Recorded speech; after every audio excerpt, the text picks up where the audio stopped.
Hello, my friends. I am Coach Karen Mays, and I am on here to complete my homework assignment for the week. As some of you know, I'm doing a life book workshop challenge where we're working together through the different elements of the life book. And I've worked through these before, but it's really interesting to go back and do it again. But actually, before that, I want to mention another thing to you, which is I just finished up attending a healthy hangout. My team and we do a weekly healthy hangout on Sunday evenings. And today the topic was exercise, our habit of healthy motion. And that has been the most challenging for me. Always has been. Not that I don't like it.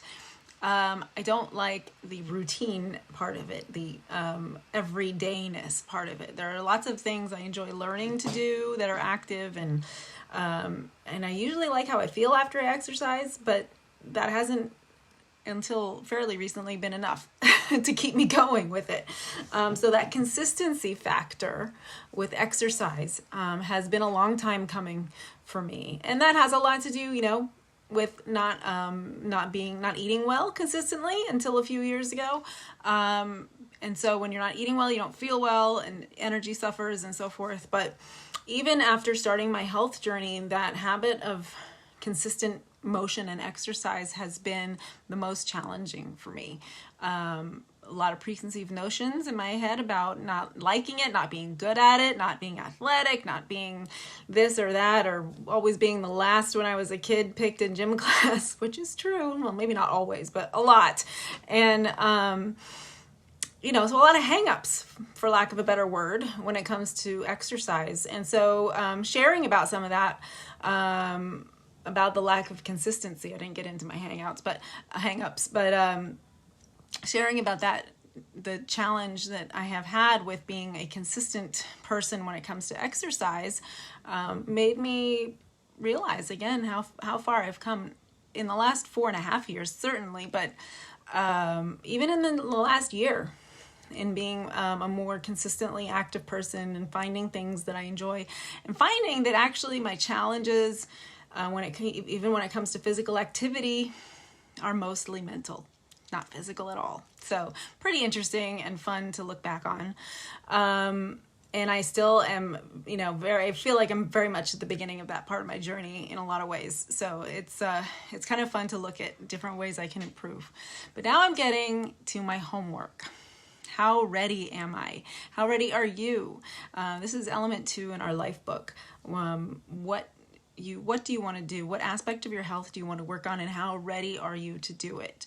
And I am I'm prioritizing my weight. Yes, I lost a bunch of weight a few years ago. I've set a new goal and I want to get to a new place, and it's a little scary, but it is very important to me, because it's something I really want to work on because it's going to help me get to a place I've never been before. I want to see what it's like physically. I want to be able to do more.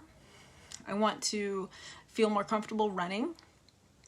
I want to just feel confident and lighter and all this, great stuff. And so how ready am I? I'm so ready. And it can be, what's a little overwhelming sometimes is the different things that go into it. It's that very consistent healthy eating, eliminating as much as possible that emotional eating, and not beating myself up for when things don't go according to plan. All things that I started on, 4.5, almost 5 years ago now, way back here, and now I'm over here, and I want to get even further down the spectrum to optimal health for what that means to me. And what that means to me is keeping my joints healthy, improving some flexibility. I'm at that age where I feel I'm looking at my kids, kneeling and squatting. I'm like, ooh, I wish I could do that. And you know what? I'm not letting go of it. I'm going to keep working on it and improving my strength and my mobility. And I'm not accepting that this is as good as it is. I'm really happy with where I'm at right now, and I want to do more and accomplish more, and I want to see, having experienced now that really my resistance to a lot of, like for example, walking was really a resistance to being by myself for long periods of time. I think that's one of the main reasons I don't want to do a marathon. It's, there's the marathon itself, which is, a big arduous thing, but all the training that goes into it is the solitary nature of it. And now I'm starting to think, well, if that's my thing, maybe I need to work on that.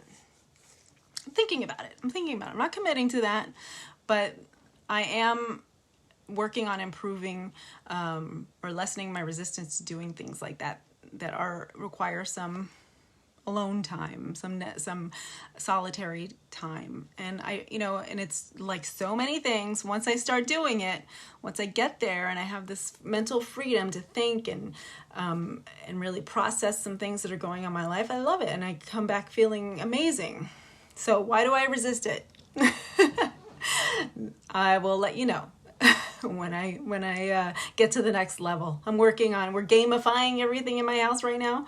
It's really working well. We started doing it for my kids, but I'm finding it's working really well for my husband and me. Oh, you get 100 points. That's 100 points for that because you went, whatever. I think we're doing 10 points per mile of exercise, and then also the kids get points for doing things without having to be asked, like brushing their teeth. That's not a huge point getter, but still. But we're doing it as a family, and so we're finding it's really fun and making it interesting for the grown-ups as well as the kids. So that completes my homework. I need to rate my readiness to work on my healthy weight management from 1 to 10. I'm putting it at a 9. I'm putting it at a 9 out of 10. I'm ready. I'm doing it. They say that if you give yourself anything less than a 7, you should go back and look at your why. My cat just wants to get out of the room all of a sudden. Re-examine that why and see if you've really connected deeply enough to that, and is it something you really, really want to do. So those are my thoughts this evening. I hope you're having a wonderful weekend and are looking forward to a great week ahead. We're in the 4th quarter, so let's make it count.